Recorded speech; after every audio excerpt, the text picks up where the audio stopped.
All right, we're back another week. Julius and Shantae, our Black Media, and we're on the Watch Dogs at noon. I'm Robert Bryant, and we have, who are you, pretty lady? I'm Shantae McLaughlin. And then we found this old guy playing golf earlier. What's your name, sir? I'm Lee Elder.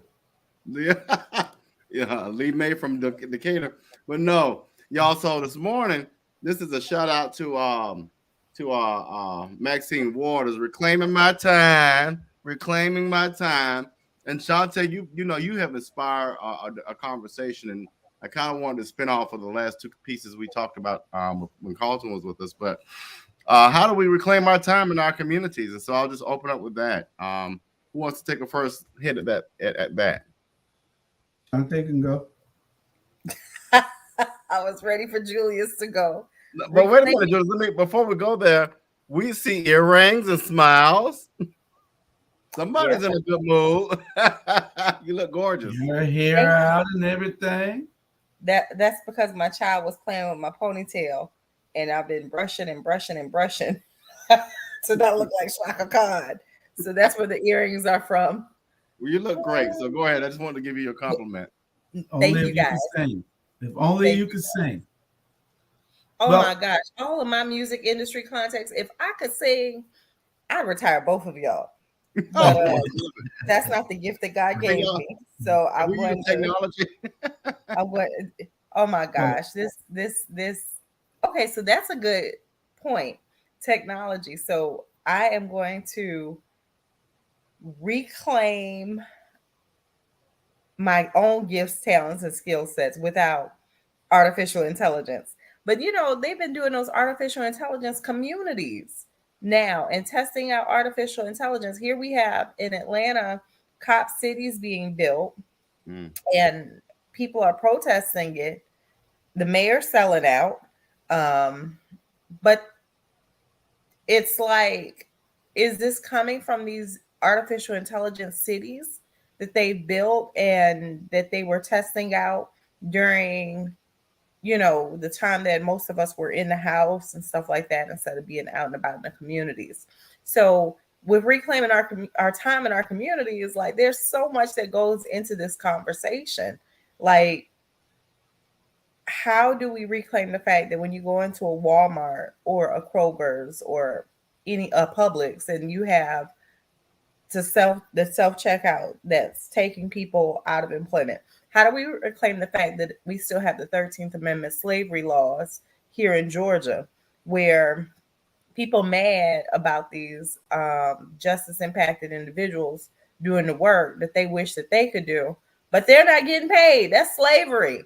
How do we reclaim the fact that in places like Texas, they still got men on horses with guns pointing at Black and brown people who are out picking cotton?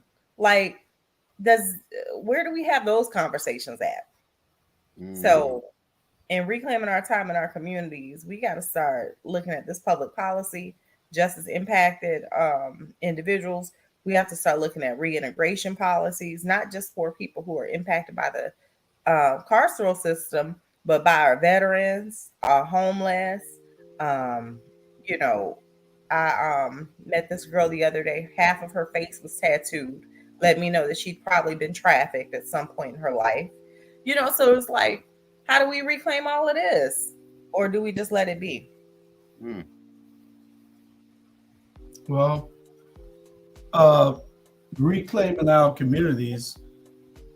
We had a meeting yesterday with a bunch of guys. Well, it wasn't attended very well, but at the next meeting, we're going to have more people, because each one of the 6 of us in there has to bring one more or 2 more. So it'll be 12 to 18 people. And it starts with us reclaiming our community. You can't reclaim anything unless you start it. You can't. It has to be a starting point, a focal point for where you say, okay, it starts right now and I'm a part of it, and this is where it's going to start at, and I'm going to be a part of it. And I try to tell people this all the time. We could talk about the issues all day. We know what they are. We have to start addressing them, and we have to start addressing them now. People want to get in these rooms and they want to talk, I don't have time to talk. I got time for action. We need to be able to pool our monies. We need to be able to pool our resources. We need to be able to pool our individual skill sets. Everything that that's not a good look. I know. Everything that we are doing in the community, we need to be able to do together. It's all about unity. It's all about unity. Unity is what's going to get us wherever. Every other race on this planet is unified. They're all together. They might not seem like it, but when they leave out of that room, they are together. We're the only race on the planet that isn't. We're the only race on the planet fighting each other. And it starts with us. We got to be able to say what we're going to do and where we're going to take us. We got to start trusting each other again. They have put this thing in our mind to not trust each other. And we don't trust each other. We think that if we put our monies together, somebody's going to run off with it. You know, there's no contracts. Yeah, those are the old days. Things are different now. You put people in there where they go to jail now if they bother the money. It's all kind of safeguards for you to be able to say, I can go into business. We could build a black hotel here. We could do things here and build a black Wall Street like Atlanta has here. But we have to start trusting each other. Until we start doing that, it's a no-go. But we have started here again. Well, I know last week we kind of, in Julius, when Carlton will be back, he's cruising right now in the ocean. But I want to go back to something we talked about last week, and then I want to tie in something with Clarence Thomas. So give me a minute, y'all. I got to write my notes because I forget. But self-healing. We as a culture have to do a lot of self-healing. Trauma from slavery, trauma from picking on each other, trauma from the brown bag test that we used to do. A lot of trauma that we carry and we need to heal from. And a lot of us need to step back and say, you know what? I forgive my race for doing this to me. Case in point, Clarence Thomas. Julius, I looked at that documentary in part this morning, and people want to realize, why does he act the way that he does? Why is he so anti-black? Well, when you realize the trauma he went through, it doesn't give him an excuse, but he has not forgiven his own race for what they've done to him. We have colorism in our community, and it hurts people. It hurts people. I talk about the privilege all the time I carry. I've carried the privilege of not having to deal with the brown bag test, but he didn't. And so that's a lot of his pain. So self-healing. Then we got to get past this self-righteous attitude that I've made it, or I'm at this level and I have the ability to look down on people. In fact, I'm running for office right now. It's no secret. And one of the neighborhoods I'm running in has this complex that they can feel like they can look down upon people. And that's just not right. We're all in this together, and all of us are just one check away from being out there on the streets. So we got to get past that as well. And then self-sabotage. I think a little bit you talked about, Julius, is, we have this fear of me and you and Shantae going to business together, that, I might run away with all the funds or do something wrong. Well, we got to start, again, like you said, trusting one another and realize that, what is it going to take for us to be cohesive? So I think self-healing, self-righteousness, and self-sabotage are things that really cripple us and get us away from reclaiming anything that we own or have been taken from us. That's good. And you said a lot. Brown paper bag test, we may not have had to take that, but I know I got into plenty of fights for being light-skinned and having just shoulder length hair. Wasn't even down my back. That was enough for people to want to fight me. Oh, somebody's boyfriend said you were cute, so now I want to fight. And me, I was with it. But that's not a good thing. That's not a good thing, and colorism impacts our communities in so many different ways. I didn't even know that there was a conversation around me being Puerto Rican and Black until I ran for city council in East Point in 2021. And I'm not even Puerto Rican like that. Like, my great grandfather's Puerto Rican. That's like somebody saying that their great grandmother's white and they're chocolate in complexion. You know what I'm saying? Like, nobody's sitting here saying, well, you must be white then. But then if you have a little bit of redness, then now, oh, you can't identify. You one of them. Like, what's one of them? I get discriminated against. I get I had to tell a white lady one time, we were in the elevator. I said, nobody want that cheap ass bag that you got. You can unclutch it now. And because she started clutching her bag when she was standing next to me in the elevator. I was like, my bag costs more than yours. Nobody wants your little cheap ass $25 bag. Unclutch it. I know you would tell her. I know she did. And walked away like ain't nothing happened. She was like, I told her husband, I said, I don't know why you got your wife clutching that bag. Go buy a real bag, you know. And she didn't have to be like, Lord, get out the elevator. Just get out the elevator. But I was offended. Like, because I'm black and I step in the elevator, you gonna clutch your bag? Like, ain't nobody want your bag, lady. And then I remember I was off my mental health medicine and I got into a fight, y'all. I actually got an aggravated assault charge for this one. And they made it go away because they knew that they were in the wrong. This white lady, she said, and I remember what I had on. I was still a size 2. I had my little bald head shaved and my little long sundress and my tie-dye button-down shirt, my cute little heels, and my little MAC makeup and lipstick was popping. And the lady gonna say, oh, I like your sundress. I said, thank you. So I have some manners, even when in psychosis. And I said, thank you. And the lady says to me, oh, you must be one of them Yankees or something. After she complimented me on my dress. So I said, oh, you must be one of them, you know, and I said what I said. And she said, it started with a C because she called me a Yankee and I knew she was calling it to me in a derogatory way. And so I called her something that, you know, is like a wafer. And I said, you must be one of them wafers or something. Not a wheat thing, though. Yeah. And so she walks past me and goes and coughed on my food. So I threw my drink at her. And it's not funny, y'all, but it is funny now. And she swung at me and I swung at her. I drugged that lady all over that restaurant. And but I don't feel bad for it even today because that lady spit in my food and called me a Yankee. Like that has its place too.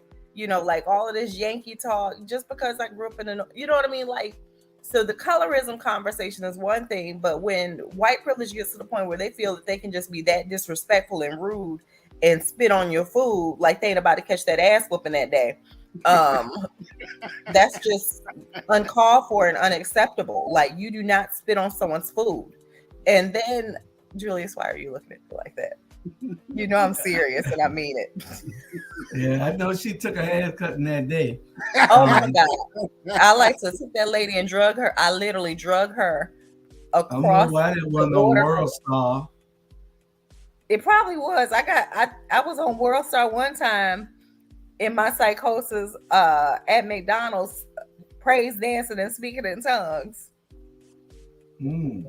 Yeah, it was on World Star. But anyways, that lady spit in my food and called me a Yankee.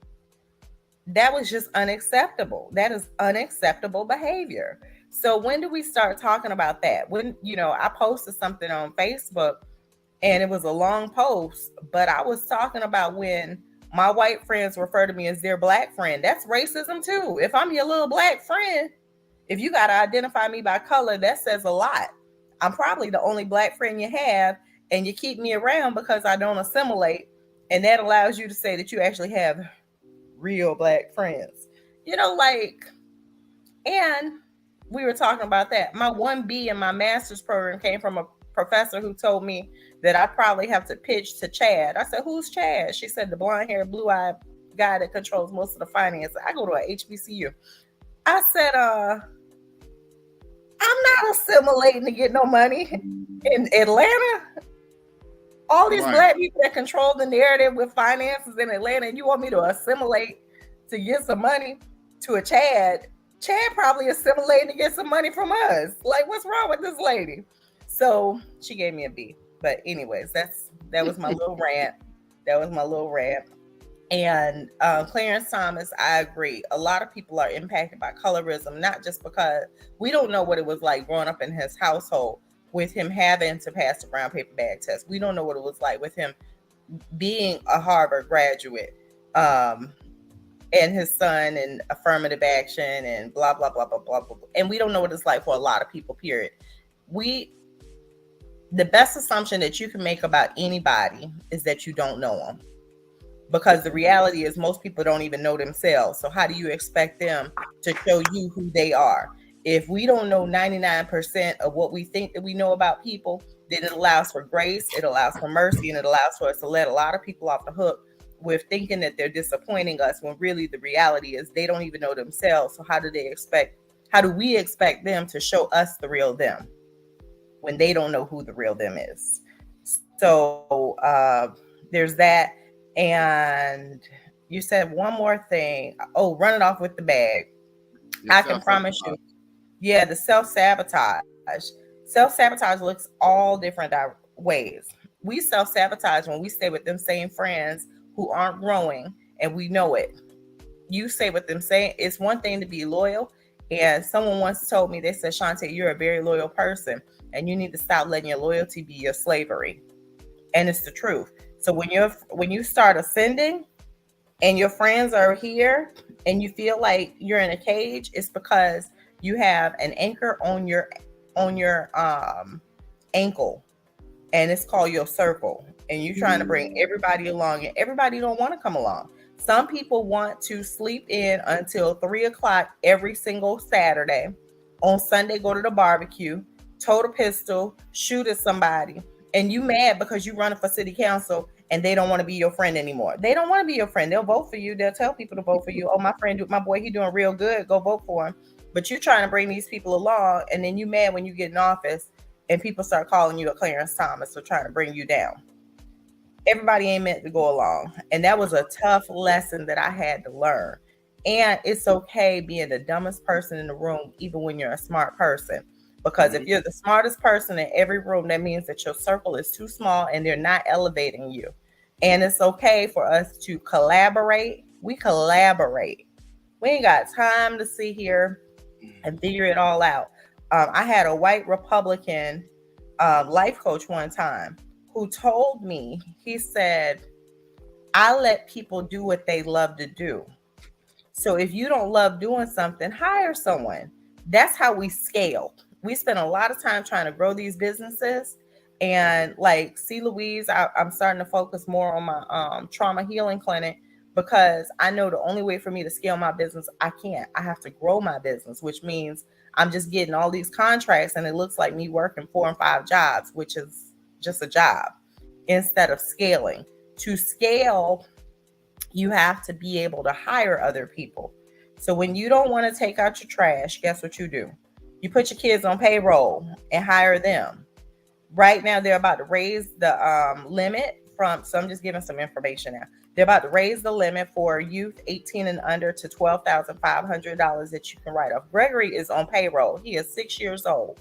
He is on payroll through ADP. ADP has a whole service for minority-owned businesses where they give you referral fees just for referring other businesses. Bryce is on payroll. So when they say both my kids on my payroll. I ain't on payroll. I'm I don't run payroll every week, but I just say all of that to say we got to start educating ourselves and not being afraid to share information and knowledge. And when we do share information and knowledge, if I tell you I'm a consultant and you actually call me at 9 o'clock at night and you want information and knowledge, be prepared to pay my consultant fee. Respect it.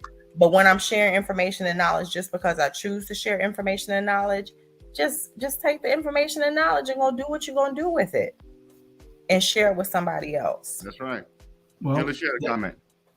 That is true. I had a meeting Tuesday or Wednesday. What day was it? One day this week, Charlie and we were talking to a candidate, and we were telling the candidate we did a lot of stuff for free, not almost for free, but that was for us to get in the door to change the narrative. And we changed many governments around Chatham County, and we know our worth. So we need to get paid and compensated just like those white companies that do the exact same things that we do that can't even do it better than us. And right. We just happen to be the best in Chatham County, and we need to be paid as such.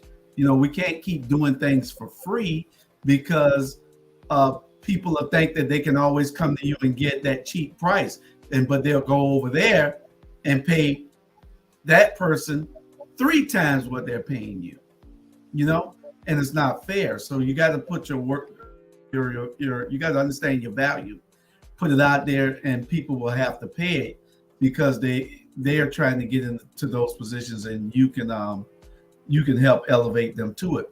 But getting back to our topic, we as a people just need to understand that it's time for us to come together. It's time for us to be on the same page. It's time for us to stop all the fighting. It's time for us to trust each other so that we can pool our resources so that we can do things. They don't need to gentrify they're gentrifying our communities because we are allowing it. We can pool our monies and buy those same properties and do exactly what they're doing with it. Why, you're only talking gentrification because they're white. We can gentrify our own areas. That's right.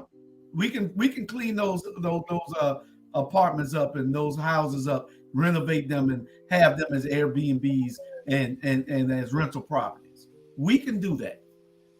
But we're letting somebody else do it, and all we want to do is sit back and cry and complain. That's right. It's more than just crying and complaining. It's time for us to exert some action. I don't like to go to meetings just to talk. I don't.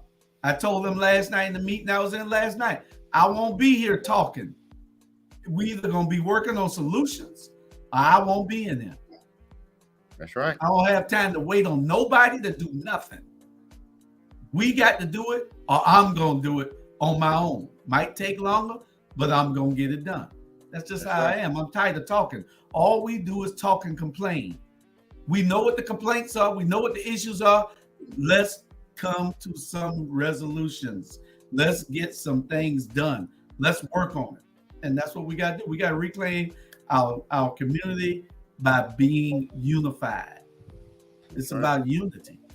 That's right. So y'all, we're gonna hit a commercial break, and then when we come back, Julius, I think you're doing something now, and I love to highlight solutions. And so what we're gonna do when we come back, I definitely want you to talk about the magazine and how you plan to expand that, because I think that's a way of tackling the issue. So we're gonna do our first commercial break. We're gonna do 2 today, y'all.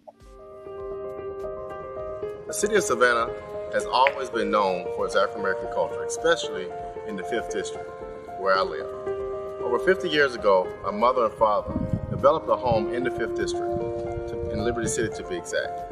And since that time, we have lost our voice and struggled to find the really great leadership that makes us really proud.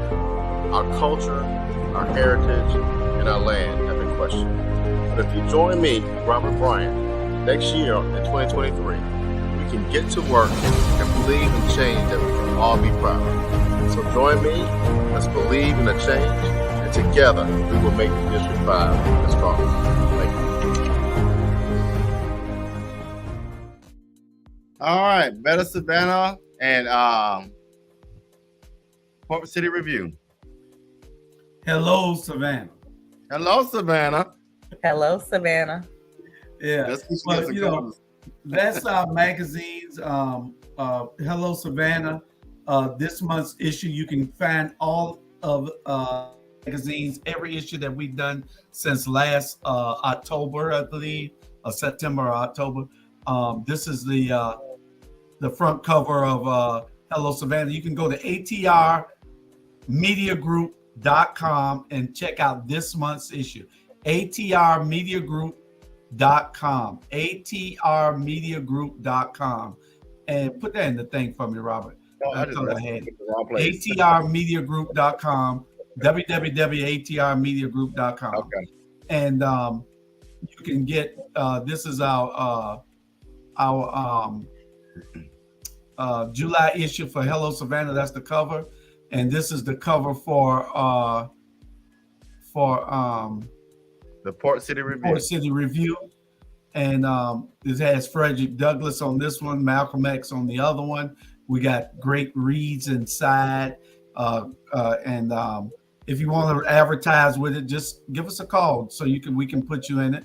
It goes out to 56,000 people in the Chatham County area, 50,000 in Savannah, 6,500 more in the Port Wentworth, Garden City, Pula area. So we're putting it out there.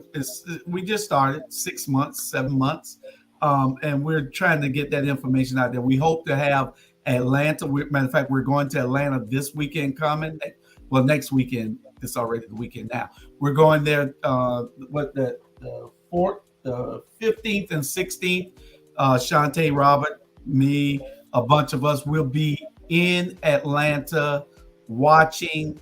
We'll be in Atlanta at Black Wall Street, the new Black Wall Street at the Old Stonecrest Mall. We'll be there talking to some of the vendors and taking pictures and talking with them. And we'll also be, well, there's a lot of people watching today. We'll also be having a meeting with about 12 of us that's on the team. 2 or 3 can't make it because of other obligations, but we will be there talking to other people and trying to formulate our next move forward. Shantae has a meeting that she wants me to have with what was his name? Sherry, Hot 2100. Yeah, that's a radio station, Hot 2100. Yeah, I'm an on-air talent with him as well, and he wants to partner and give you as much publicity as you'd like. Okay. And it's an app that's that you can download anywhere in the world. And so it's new, but here in Atlanta, I think the numbers are about 50,000 in the. Okay, that's great. Yeah.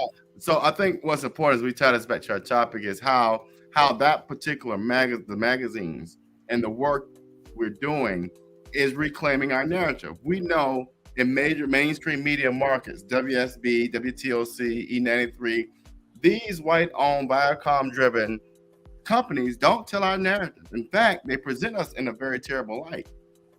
And so now we have a mechanism through our Black media to tell our own narrative, to raise our own voices. In fact, Julius, I know you had an edition where you talked about the powerful Black women and their impact on society. And so I just want to kind of tie it back to what we're talking about you talk about solutions. That's the way that we reclaim our narrative. Shantae, you have your small business where you look at and then she leaves. But that's how we claim our narrative, is doing things like that. And what are some other things that, I know you have some other things on the horizon, but I know through your political consulting firm is getting officials elected that are going to raise our values. So that's kind of how I want to tie it back in. Where's Shantae went? I don't know. I'm about to check on her now. Oh, she lost her signal. Okay. She lost her signal.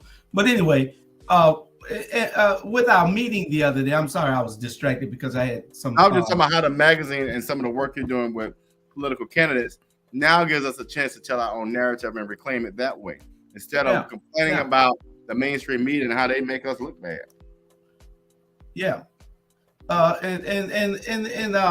and that's what it is. The media, the mainstream media, does something to our community that downgrades our community. There's nothing never positive. If you see them in our community, it's never nothing that they're doing that's highlighting the achievements. All they're talking about, and they're with that stereotyping our community with nothing but trouble. Of course, there's a shooting. There's something, but you have to look at, these are marginalized, underserved communities, and we don't always have what we're supposed to have in these communities, as far as the police, as far as the economic drivers, as far as the cleanliness. You make it look bad so that one day they can gentrify it, and that's what it looks like they're trying to do. They're just like the projects that they did, Yamacraw. They let Yamacraw go down so that they can tear it down. Yamacraw is being kept up, had 5 and 6 people out there working every day, cleaning it up, making sure it was good. Then all of a sudden you don't see nobody out there cleaning it up. You don't see nothing for 2 or 3 years. They let it go into ruin so they can say, oh, it's a blight. Now we need to tear it down. But where are you going to put all these people at? Well, where are you putting these people after you displace them? That's the problem.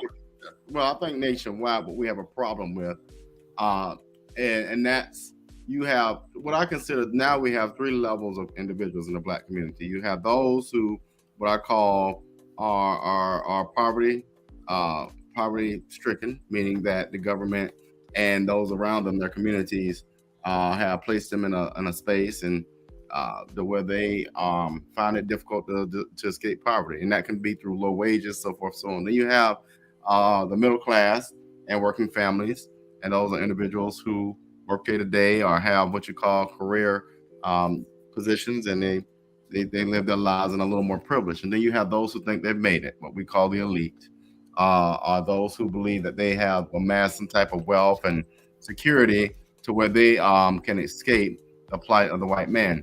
Well, if we all work together, because we're all on the same page, we're all in the same position, we all have the same struggles. They might just look different because of the resources you have available to you. But we've got to learn to work together. My father and I said this in a lot of episodes, used to pray that God put enough on this earth if we just learn to share with one another. In the Black community, ain't none of us got it made. You know, just because you got 6 figures and I might have 4 don't mean that you got something going on different. It just means that you got a matter of time before you got a little length more time before your generations run out. So we've got to learn to work together, because somewhere down the line, we are still in the same boat. You know what I'm saying? And one thing we have not learned in the Black community yet, if we don't educate this child that's living in poverty, if we don't get the resources to get this child out of poverty and to make sure we take care of our brothers, be our brother's keeper, that's going to impact all of us eventually. You know what I'm saying? I think last night in the conversation I was there with you, and that helping people to realize that, you know, that child in that family in poverty is just as significant as the next. Because guess what's going to happen? Just because you think you live in a neighborhood and it doesn't impact you, it does impact you. It eventually will impact you. That's why we have such a high property tax. That's why we have high issues on high prices on groceries, because all of this stuff kind of works together. Point of the story is this: if we don't learn to work together as brothers and sisters, we're going to perish as fools. And Dr. King has told us that, and it still lives true today. That's true. That's true. That is so true. And, what we have to do is these meetings so that we can move forward. We are not moving forward worth a nickel. It is it's a smudge or a dark spot on our community, because we're the only race on the planet that seems to not want to get along, that are complacent with what we're the situation that we're already in. And we don't have to be like this if we just say, okay, Robert, 10 of your friends, Julius, 10 of my friends, we're going to get together and we're going to start saving our money. You had 3 brothers, no, there's 5 guys started doing it a few years ago. I think I posted it somewhere, and they all put $50 in a week for 2 years until they saved enough money to buy their first piece of property. After their first piece of property, they went and brought another piece of property. They flipped that, and these guys are doing great now. This is how you build a business. You got to stop being scared. You got to take that risk to say, okay, you know, what's $500 for me to put into this with 100 other guys so that we can say we got enough money to go buy a piece of property. That's the risk that I'm taking to try to start a company. You know, is different stocks that, it's all kind of stuff that you can get into. If you don't want to renovate houses, you can start a little group, investment group, that you might have somebody that's very good in the stock market that can buy the right stocks for the group. You know, it's all kind of stuff that we could do to build wealth. We just don't, because they institutionalize us to think that we should not trust each other. And as long as we don't trust each other, we're going to be in a sunken pit, you know?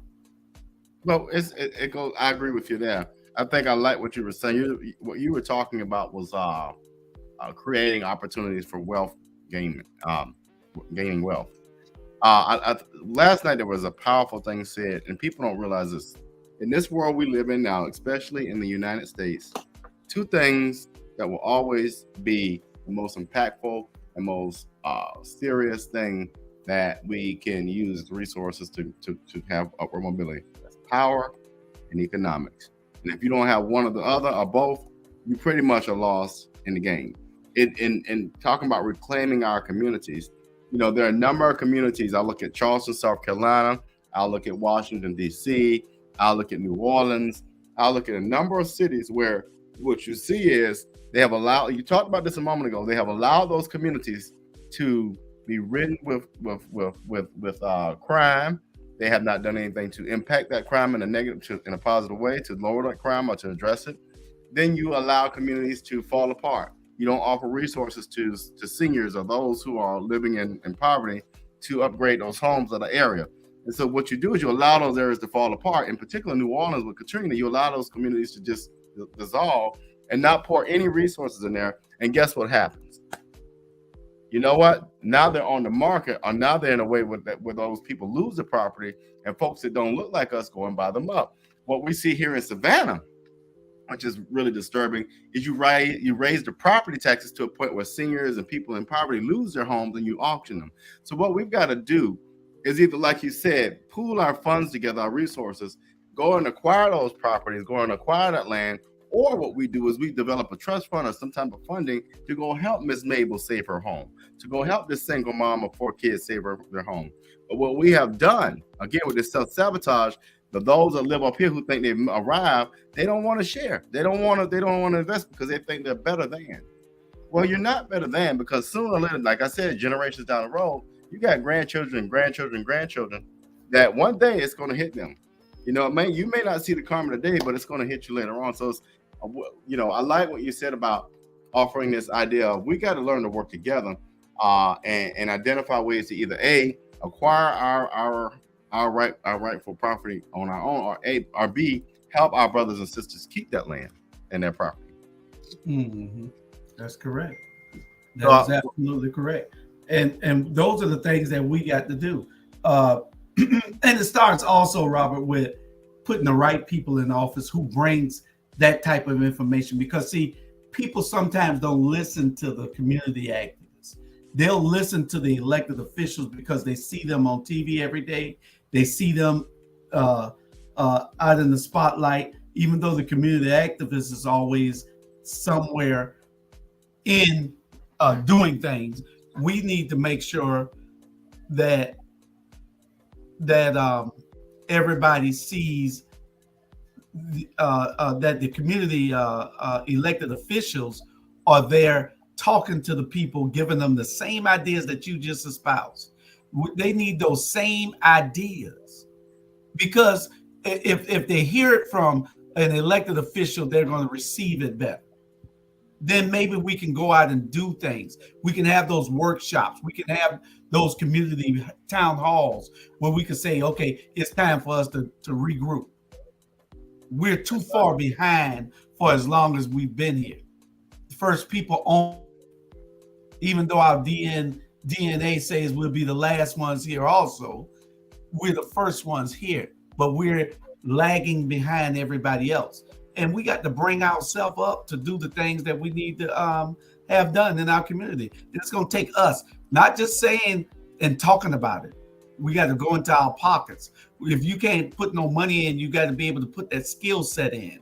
You know, you might have a certain trade that you might can do. It's value in all of us. We just got to be able to bring it out. And we all, you know, and that's what they used to do back in the day. But today, we are so far apart. Air conditioning keeps you in the house. You don't want to go out it. If it's too hot outside, if it's raining, you don't want to go nowhere. We have to get away from that mindset. All right. We're going to do our second commercial break. And then, Shantae, we're going to come back and we'd love to hear from you. You'll just start us off in a different direction.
right, Shantae, you're back. Kind of, what we've been talking about today. I just want to see if there was a question or a thought that you had on your mind that would kind of get us in a different thought-provoking way, but on topic. Okay, so I missed the last 10 minutes of the conversation. Well, No, I didn't. I was offline. And when I came back in, I heard Julius talking about, well, not even that. Starting off talking about the Clarence Thomas with Julius talking about us all working together and everything else. What stood out for me is public policy. Like, you have your Robert Bryant, you have your campaign yard sign behind you, but people really need to get involved with public policy. They need to, like, there's city council meetings, there's county commissioners meetings, there's alderman meetings. We have to get involved with public policy. If you don't want to run for office, you can be a lobbyist. It's $25 to register any name reservation through the Secretary of State in Georgia. It's $100 to actually incorporate. That's what you have to do to be a business. That's what you have to do to be a lobbyist. So we just got to get involved. And when it comes to our communities, there's Keep Atlanta Beautiful, but that comes from Keep America Beautiful. So there's probably a Keep Savannah Beautiful. Start organizing neighborhood cleanups. I've done about 6 neighborhood cleanups in the city of Atlanta, in some of the worst neighborhoods, neighborhoods where you see dead bodies laying outside on the street. So if you driving by and you get tired of seeing the trash and the litter and everything else, do something about it. It's not costing you anything but a Saturday afternoon. So I just think we got to get involved with public policy.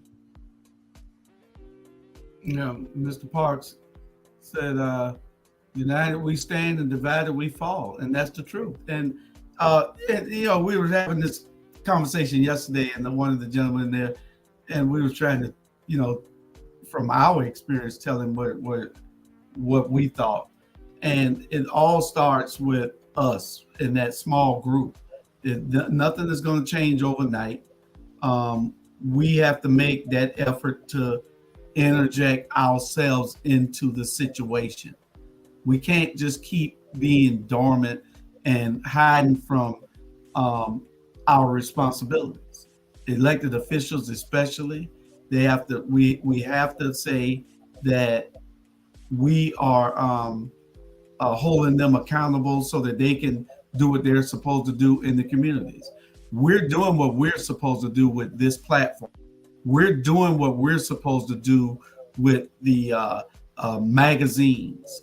We're on Roku TV. Our Roku TV channel is Our Black Media. You can go and put and watch us on Roku TV. We got every social media platform. We're sending this message out to people. We've never had this type of opportunity and access to people with the telephone, with the new, with this telephone is a computer, with the access to all the social media platforms, with all the meetings that we're having now. We have, with the mail outs that you can do with these cards and everything. You get into somebody's house and give them information. So people are getting the information. We just got to try to get them to understand that it can be done. And we have to show them. We lead by example. When we start this group that we went to the meeting yesterday with Robert and I and a group of other guys, when we start this group, we need to make sure that we are always showing people what we're doing. We don't want to be like those other organizations who are just for show. We want to make sure that people see we did it. We're going to show you how to do it. That's right. You can start your own group or come into this group. And that's what it's all about. And if I may add, so Shantae, you talked about being engaged as a citizen.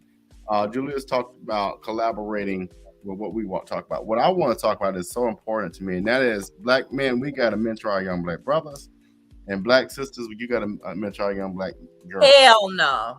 Hold on. I ain't done. Hold on. Yes, you do. It's our responsibility. No. Shantae, none of us made it here on our own. and ain't none of us got here and You just better all follow of me on social media. I drop a lot of gems. No. Well, Let me tell you I'm something. Let me offering tell my you something. opinion. You cannot. If you don't like it, you don't like it. You cannot Let me push and finish. pull. Finish this. You cannot push and pull because as a single woman I'm not saying with that. children, I'm I get not so saying tired that. of these damn black women saying the same thing. I need a man to pump my gas. Guess what? That's I'm not letting what men I'm pump my saying. gas too. If you let me But finish, no, because these women got to wake up. God gave you your gifts, talents, and skills. And yes, I'm a single woman, but guess what? The right man out there will lead me. Men lead. These women got to stop being so damn docile and scared of their own power, as black women especially. And I get so tired of these people calling me, can you help this person? Can you help this person? Can you mentor this person? Wait, I said mentor. I ain't talking about just the help ones. The mentor ones, I got this business idea. And then they want you to carry out their whole business. The whole thing is these women got to step up to the plate. Stop waiting for a man. They looking at me like it's something wrong because I got 2 millionaire baby daddies, and they like, well, I just settle for a man that make $10,000 a month. I'm not saying that. Don't get out there and get it how you live, and use your gifts, your talents, and your skills, and pay it forward to the next set of people, men and women, because it might be a man to receive some of my gifts before a woman, and it might be a young girl because I do pour in, and I don't have time for the competition. We are collaborating, and I got some good female friends now who collaborate. But as far as this mentoring, these women do not want. They're not like our parents. Okay. Let me finish what I'm saying. Okay, I'll let you finish it. You know I don't say you don't know. So if someone calls me talking about mentoring, I'm sending them to you. Okay. So you know how I got here. You know how I'm developing a campaign. This guy's sitting right next to you. I don't know everything about campaigns, but I got a doctorate degree. I got a bachelor's degree in PR, but I had to learn to listen and be mentored. That's what I'm talking about. I don't know it all, and neither do these young brothers coming behind me. In fact, what I saw last week, which is I'm talking about mentoring, is not stopping and giving free services. Is I see a young brother, I need to pull aside and say, hey, you need to tighten up, son. We've got to do more of that. We have to, because if we don't, we lose. And I'll give you a great example. I pass by. So anytime I see a police car of white officers and black males, I'm likely going to stop because I'm not going to see another George Floyd happen. So I stopped, and what happened was they did the brother, in my opinion, they did the brother wrong because I ain't never heard no jaywalking charge. But anyway, when I got there, the young brothers, they all in the officer face like this and all that. I was able to say, get your ass over here and stand over here. I was able to tighten them up in the way I tighten them up. But if I had not done that, what could have happened? We could have had 3 males in jail instead of 1. And I also told the young man who was getting arrested to shut the hell up. But if we don't take the moment to do those types of things, we're going to continue to lose our black men and women to a system that wasn't even designed for us. What I've learned this week, and America designed to cripple and destroy us. The system of economics, the system of slavery still exists. The system of employment, the system of business ownership. All these systems are created to not help us win. And so we've got to be able to pull our story. Native Americans, they do a good job of storytelling. We've got to start doing more of that, because what we want to do is, I done made it. Now let me go over here and sit down and enjoy my money. No, that ain't how we're supposed to be. Because guess what? Our elders didn't do it. Our ancestors didn't do it. So we've got to continue to do more of that and stop being afraid. We talked about this on the album. Well, they might kill you. They might shoot you in the head. You got to be careful with that. Why are we scared of our own people? I don't give a hell. I say hell instead of damn or anything else about any of that. We argue all the time that we hug. I am not mentoring any woman or male. I'm saying that. I'm not mentoring. They better follow me and follow my tidbits, because the reality is, and I'm saying this because I'm at that place in my life where I'm looking for my next level of growth, and you cannot push and pull.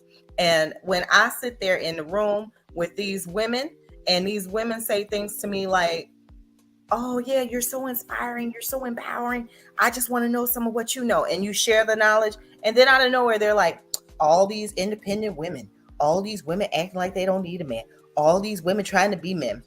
Listen here, bitch, I'm not trying to be a man because I pump my own gas and I pay my own bills. I'm trying to make sure that I keep a roof over my head and my kids taken care of, clean, and off welfare. And if you can't get with that, then you just can't get with it. But I'm trying to stay sane. I'm trying to elevate myself so that I can sit there and help the whole community. But you sitting here mad at me because I might have dated a ball player at some point, and you think that you need, well, some of us need $10,000. Well, go back to the plantation then. Ho, that's what they're gonna do. They're gonna hold you out, because when you go to some of these different things with these athletes and entertainers, when they pissing on women for 10,000, when they doing all this crazy stuff, and now you having threesomes and fivesomes and tensomes, and you can't even show your kids your different videos from back in the day, or tell your mama what you did to get that light bill money. You mad at me? No, because I'm choosing something different. Yes, and I said it. And so it's like these women need to stop playing small. They need to educate themselves and start where they are and do something from where they are. If you want, I don't care what it is. And I support, I love, ain't nothing as beautiful as a black man. I love black men. I might love black men a little too much. My accountant told me I need to sign a non-disclosure agreements when I sleep with them, because the last one was trying to extort me for $3,000. So when I say that, I say this to say, these women, it's like they become so basic when it comes to going out and just making something of themselves. Like, God gave us all talents. Your talent might be beading, your talent might be jewelry making, your talent might be candle making, your talent might be speaking, your talent might be graphics. Whatever your talent is, that's what you should be doing. That's the gift that you should be walking in. Don't go sitting here getting mad, hating on the next woman because you see her with this or you see her with that. Every Prada and Gucci bag wasn't bought with money. Some of it was bought but with the pocketbook between some of these women's legs. So stop competing with each other and just be, like. And so when you ask me to mentor some of these women, where they're at, I'm not there, because I'll sit there with my phone bill turned off before I go sell my body. And that's what I choose to do. And you said a whole lot, and it should inspire somebody to understand, because I was in a line at Zaxby's last week, or one of the stores, and there was two young girls in front of me, and they were talking about they were going to the club to get their drink on. And I'm wondering, what the hell, they're in their 20s. They want to go to the club to get their drink. I'm ear hustling. I'm listening to them. They want to go to the club to get their being nosy. To get their, yeah, that's what I was being. And they go into the club to get their drink on. And then she said she was about to text somebody so he could cash app her something to pay her light bill. And I'm saying, she's talking about she going to the club, pay your damn light bill, save that money. You ain't got to go out. Put the kitchen lights on first. That's how she gonna get the light bill paid. She gonna go twerk it. Carlton was talking about popping pee on the phone. But it didn't make. I wanted to say something. Hey, I wanted to say something, but I know these kids will cuss you out in a New York minute. So I just, stayed in line and ordered my stuff and walked on out. But I know they will cuss you out. But I'm wondering, hell, if she just pulled, she ain't got to go out to the club paying $10 to get in, or whatever it is, the admission to get in. Then you got to buy drinks, and then you got to you're probably going to buy a new outfit, but your light bill ain't but $200, and you ain't got that to pay. What the hell? That's because these kids aren't taught about math and finances. We aren't teaching math and finances in school. I have an economics class right now, healthcare and economics, and everybody in the damn class complaining. We didn't take economics 101. I get so tired of this foolishness. And I'm like, I took economics, so the class was easy. Well, I got a little higher than that with you. Okay, then the class wasn't that challenging. What you fussing about? Right? So I'm saying is to say, we aren't being taught $200 to pay your light bill. We start off at, don't you start brown, black, brown, because I got on my little $15 ponytail, so it could start a little cheaper than that too. But really, we gotta teach people, like, it's not that hard to make six figures. 2 jobs will get you 6 figures. learning to invest has been my challenge. So I talk to people like Robert, like I need to learn to invest. I go find life coaches. People get mad at me because I'll pay a white Republican to be my life coach. But guess what? He's 7 generations of wealth. Right now, I don't care about the fact, and this is gonna say something. The fact is, a lot of the white money that came through this country came off of Black people. So I can sit there and say, oh, well, he's 7 generations, but it originated from Black people. But guess what? That Black family that originated from, they're not 7 generations of wealth right now. So if I'm being present and being in the now, how to grow your money based off of a white man's economy. How do you sit there and get to the next level of thinking? Remy Abatrawi, 2:00, I'll be on his Can You Really Think and Grow Rich call. You know, where it's a self-made billionaire who lets you call in and ask questions about thinking. I share this stuff every week and nobody chimes in. Or they chime in. It was a football. Wait, I'll just say this part though. It was a football player on the call. It's other ways to make money in our community other than running a ball. Yeah. So y'all, what we gotta do? What we need to do is bring that information into other groups so that we can use it. Okay, you got that information. What's wrong with the Our Black Media family you having that for us? And let's get on a Zoom so we can say, okay, well, Shantae, you got this information. Let's put it to work. Let's start these organizations. Let's start these organizations where we're pooling our resources so that we can do things. We can go. I was in Tuskegee, Alabama the other day. Huh? What's that? It's time. We ain't got no time restraints here. You're the only one got to go. We'll see you after a while. When that's an agreement we made. That's the agreement we made. Listen. This ain't no 12 step meeting. We ain't start no time and end on time. Okay, I'm just telling y'all. That's y'all not respecting y'all other co-hosts. No, Robert. It ain't about me. We're giving information. Hey, Shantae, how you? I'm gonna tell Carl. We got you. We'll get with you. We'll see you later. No, it's not about me. It was an agreement that Shantae and Carlton wanted to make. And Carlton ain't on here right now. Carlton ain't on here. This our damn show. Nobody make no rules here but us. What you talking about? How y'all gonna not respect y'all co-host? He on vacation right now. Yeah, that's disrespectful. But go ahead, I was in Tuskegee, Alabama the other day. I rode by the college. First time I've ever been to Tuskegee in my life. Not one soul. I didn't see one living body at that college. Not one living body. I went around the other end and I saw God at the gate. That was the only person around the front entrance where I saw God. Nobody else was on that entire campus, and I went all the way around it because there's nothing there economically. The gas stations, everything were closed. They had one supermarket. You know, we could go to these places. They had a bunch of houses that were shut down. We could go to these places and invest in them. We could go there and buy property cheap and build up. All they're waiting is for it to be totally shut down, and so they can gentrify Tuskegee. That's all it is. So it's only 35 miles away from Montgomery. You know, they come in, there'd be a whole new town after a while. You know? And I just want to say this part too with that affirmative action. This is something that one of my business partners let me know. Government contracts, because I've been a big fan of government contracts. Like they put set asides and they're free to get. It's free to get your government certifications. Your 8A, it's free to get your hub zone where you are in a predominantly Black area doing business.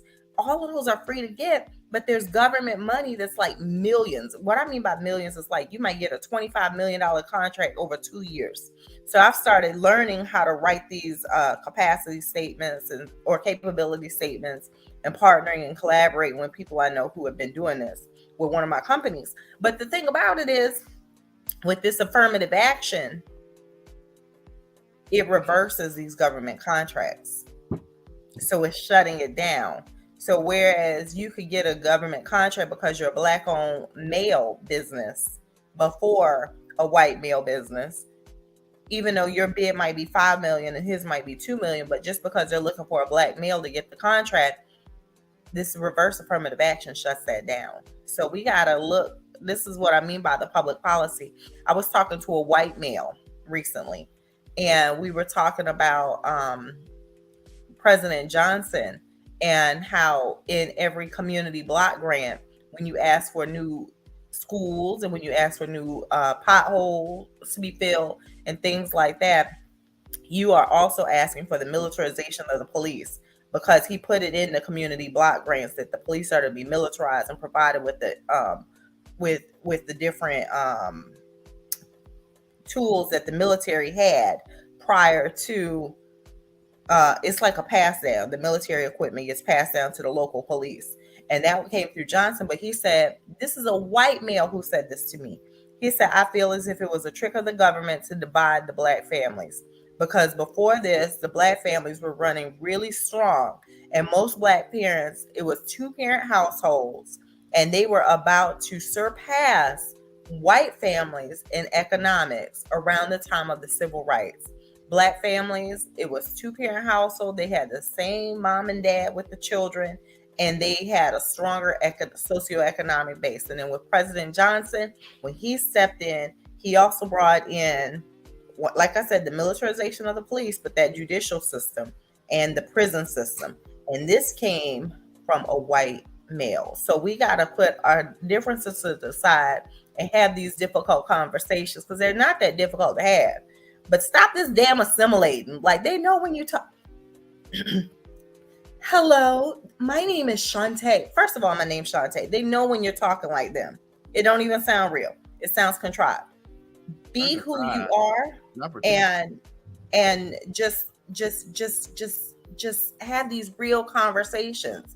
Because when you have the Geralds that are white sharing with you information and knowledge from a white male standpoint and growing up around a bunch of black people, we aren't expecting them to assimilate. So why do we keep assimilating, and why do we keep not sharing this kind of knowledge? So, and if you know that your highest family wealth is 6 figures and you're trying to be a millionaire or a billionaire, why not start following the Warren Buffetts? But you don't have to take that money and put it into a white community. You can put it back into the black community.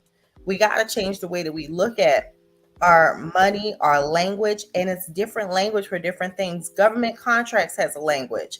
Academia world has a language. Streets have a language. Common sense has a language. We have a different language in the political realm. We have a different language in, like, it's different languages. Learn the languages, learn the culture of the language so that you can learn to write these proposals and go after this bag. So take that to one of them women that you want me to mentor.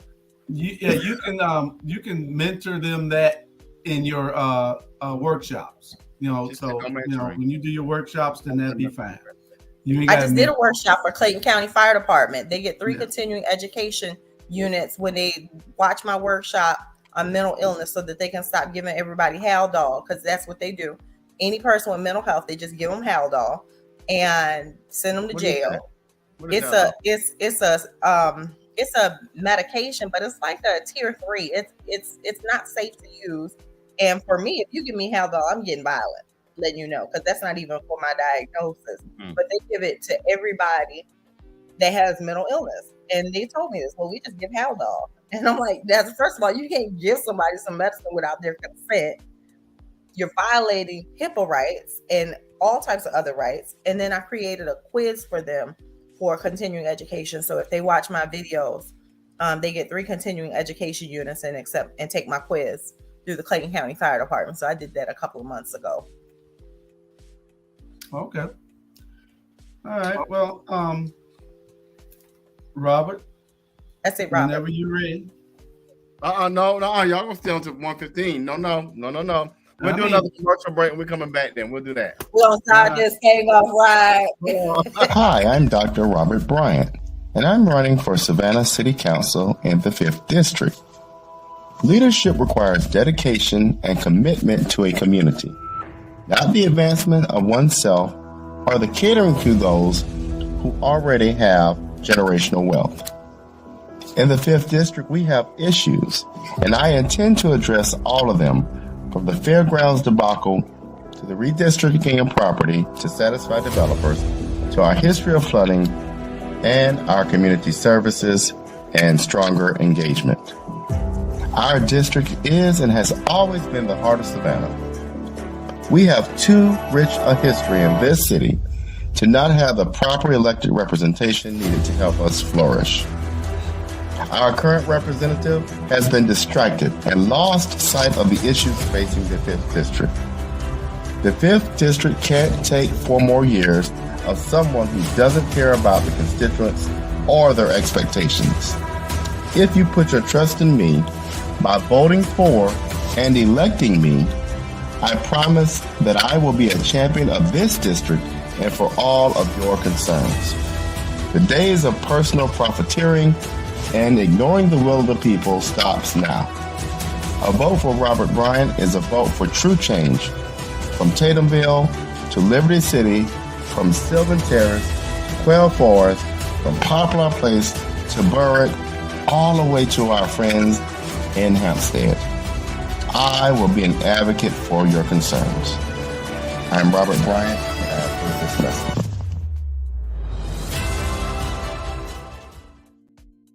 Ivan, you need to stop bothering me. I didn't even write it. To be honest, I can tell you who wrote it, but I won't disclose the individual unless they want me disclosed. I didn't write that, Ivan. I promise you. But y'all, any final comments? Shantae, final thoughts? Yeah, it's interesting when that commercial came up. I'm going to say this because I'm in Atlanta and Savannah, Chatham County politics don't impact me because I don't have any family in Chatham for any kind of retaliation. So, yeah. So your competitor, without naming the name, I'll say this. I am really disappointed inside of. I was raised non-denominational, and if my son did not have to cut off his dreadlocks for me to convert to the Nation of Islam, I would have probably have converted to being a Muslim a long time ago. So I'll say that. And I'll say that there is a certain proper protocol that comes with that and with women in that culture and with just the whole culture. It's such a beautiful, rich culture. It's like going to the Shrine of the Black Madonna and seeing the Pan-African movement. So I'm very disappointed to see your competitor behaving the way that she is. And I'm very disappointed to see her not engaged in the community. And I was with you at the Hunger Club, and I was very disappointed to see her not really want to speak to you. Like, there's a level of grace and class that comes with being a Muslim woman. So if she wants to send me something, she can send it to me because, my bank account is only what it is and I ain't got no lawyer. So she's going to be real disappointed. So, but I'm going to say that out loud. Like, there's a level of grace and class that comes with being a woman, period, a Black woman, second, and Muslim. Please walk in that and stop being childish. She's not a Muslim. What is she? She's a Christian. What is she? She's a Christian. Her name just happens to be Shabazz. I thought she was Muslim. No. Oh, well, that might explain some things. If you're scared, go to church. Julius, final thoughts? Well, y'all just watch the shows. We got 2 new little known Black History facts. 5:00 tomorrow. From the Hood to the Pulpit at 6:00 tomorrow. Y'all don't forget 6:00 today. Watch Pastor Small's show. And 7:30 we have Straight Talk with Grover Thornton every second Saturday at 7:30. So y'all watch those 2 shows tonight.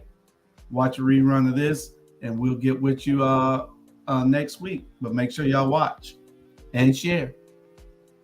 All right, y'all. Well, we'll see you next week, next Saturday, 12:00 noon. Again on the Watch Dawgs. Y'all have a great weekend. Go nowhere.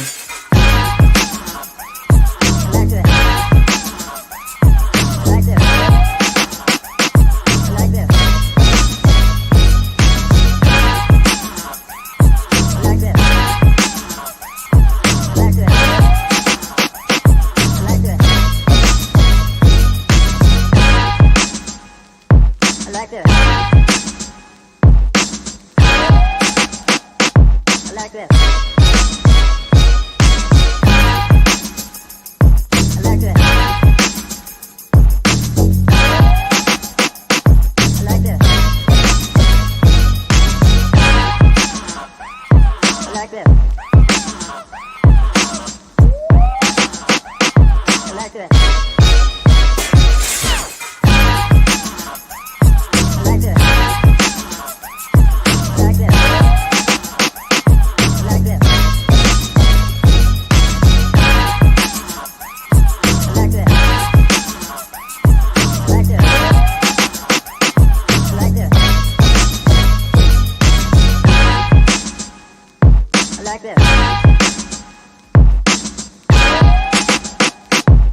back to that.